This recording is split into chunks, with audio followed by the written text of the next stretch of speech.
find the actual realistic like ammo that you would normally buy for hunting is a little bit better because, I figure if a turkey and a deer can't see you and they're used to looking for predators, somebody in the woods looking for you probably has less chances of seeing you.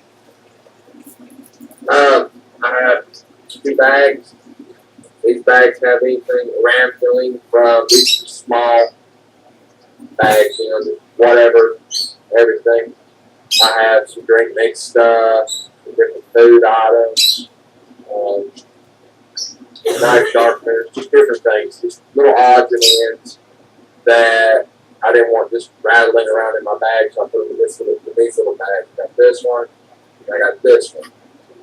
They just give me something random, throw everything in. I know which bag goes to the purple bag, go to the gray bag. We got such. I'm really not probably going to go through these because there's a lot of redundancy. So most of the stuff that's in these are either already been shown or it's just some little seasoning or something like that. I have my fishing kit. Not much. Got the string wrapped right here. It's got a little carrier thing that I can put in my belt loop or whatever, put on my belt and carry if I have to. Got a few rubber bands on here. For whatever reason, I may find that I need a rubber band. I can open it. It pops off. Got a little string. Down in here, I've got a baggie with all my fishing hooks, floaters, anything and everything that I need to fish. I painted it, just plain PVC. I painted it to kind of give it a little more blending in, kind of contrast versus, just white PVC. White PVC ain't that hard to spot. Anything white in the woods needs to spot. Works good. I've used it a bunch of times. I can't argue with it. I will show you my bag that I have my dry clothes in. I actually had to put the bag in here, cram the clothes in, and seal it up inside the backpack because I couldn't get the whole unit inside the bag after it was filled. So getting the bag out isn't realistic, but you can open the bag on the inside and pull the clothes out. But instead of going through that much trouble, because trust me, it wasn't easy. Anyways, it's just emergency clothes anyways. So I'm not going to pull that. It's just one of the waterproof bags like you buy at Walmart. They weren't very expensive. Got that little, you fold it over, 2 or 3 times, and it kind of clicks around and waterproof. I have heavy gauge rope. This rope's actually rated high enough to actually hold my weight hanging off of it. So that's actually a good thing because you never know when you might need to use the rope to climb down something or pull something up in a tree, keep like food or something safe from predators. I have my slingshot. Plain slingshot like you buy at Walmart. I've actually had this one for the past 10 years, probably at least. It's a good slingshot. I've actually gotten pretty decent with this. I can actually hit a moving target if necessary. I have used this camping on friends' property and whatnot, and got rabbits and just whatever I need, and eat them. Of course, I don't believe in killing anything unless I'm planning on eating it. And I don't go out killing anything and everything I get a hold of just to do it. I'll go out focusing on a certain animal and I will kill it, and I will eat it. I will cook it up and eat it. I have a extra fishing kit situation. I have sinkers, floaters, different types of bait for the situation that you may not be able to have real bait. I have large fishing hooks, which I probably never even use. You'll catch more fish using small hooks. Yes, they'll be small fish, but you catch more fish using small hooks than you will with big hooks. Because a small hook will catch a big fish or a little fish. A big hook will only catch a big fish. So you're narrowing in a survival situation. You want to be able to catch any kind of fish you can get a hold of, and that's what you're trying to survive with. I've also got my snare wire and whatnot in this little container, and a lighter that gives me the ability to start a fire with it if it don't get destroyed, blowing up because of heat or whatever. Many problems that miners have. I have a little bit of aluminum foil in here for whatever reason. I may need some aluminum foil for it. Anything from making a homemade bowl if that's a necessity, wrapping food if that's what I have to do with it, using it to signal. There's tons of things you can use aluminum foil for it. I had a sharpening stone. I had a mid grit, almost like most stones. It's like a soft grit on this side, and it's a softer grit on this side. I also have other sharpening bits too, but this is what I usually manually use on both of my knives. It gets them sharpened up. If it's really screwed up, I use a file to get it straightened back into operating condition. Other than the big bag down here, which you can see right here's where the top of the wheel is, and it's about that deep.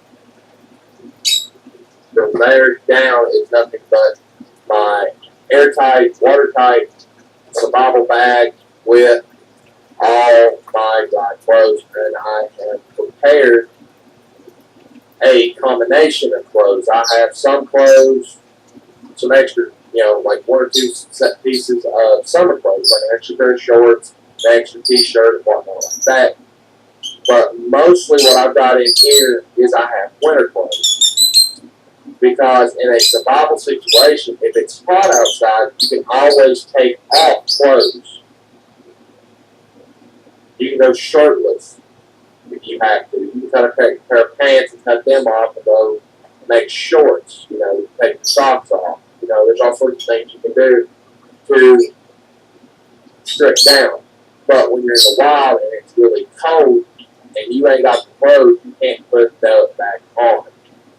I could probably lose a lot of weight just by taking out all the clothes. But for me to be a survival bag, I don't know how long I'll have to be out there. The way I look at it, I might leave in the summer, but I might not be able to find shelter or whatever, or an establishable place that'll last me for a long while until after, winter's over. I don't know. So having the clothes gives me the ability I can change in the woods when I need to. On this side, I have my U.S. military shovel carrier and my U.S. military collapsible shovel. These shovels are really unique. You can turn them up, set them up like this for digging, as like a spade, or you can lay them out using a shovel. They've got serrated edges here and here, which gives you like a sawing ability if necessary. And on here you got kind of a sharp edge which you can actually sharpen up and use it like a knife or kind of like a hatchet. These are actually very useful. They vary in prices. Army surplus places are about the best you can go for, I would say. I actually bought this part on eBay. This part I got a surplus. I think this part cost me $5, which that's been a little while since I come to the price. I have 2 U.S. military canteens with a cup, and one of these actually has the stove, the U.S. military stove that goes with it. I have a AK-47 bayonet. The reason why I like the AK-47 bayonet is because you can take one, it's got a single edge grind plus a jagged edge back here that gives you like a saw, plus it gives you an easy thing to sharpen. But what I like about this one, this is a Romanian unit, is you can take, because of this hole, and there's a little nub right here, you can set that on there, and it makes a wire cutter. So if you're dealing with bob wire or some type of fencing that you can't get through, you can stick this part right here in there and you clip, move the neck piece, clip, and you can work a area big enough that you can actually climb in or get through an area that originally you might not have been able to get through. Also have another survival knife, just a cheap tracking knife, nothing special. It's a pretty good knife. Just not bad weight. Put a little lanyard set up on the back, a little braided type thing. Give me something to hold on to and picking up and handle if necessary or whatever. You know. The knives that I have on the front are for the situation that if I need, I've got two things on the front, my water bottles on the front where I can easily access them anytime I need to use them. I got a flashlight here if I need to access. This thing has replaceable lenses in the bottom, so I can change the lens type up here. This is actually a protective cover, but I've got different lenses and different colors. And I have my compass, which my compass is U.S. military style type compass. It's not the best compass, but I've used this compass. It does what it needs to do. It is correct. I've never had a bit of problems out of this compass, so I like the compass. That's probably as long as I'm going to run this video. Thank you for watching. Please subscribe, and God bless.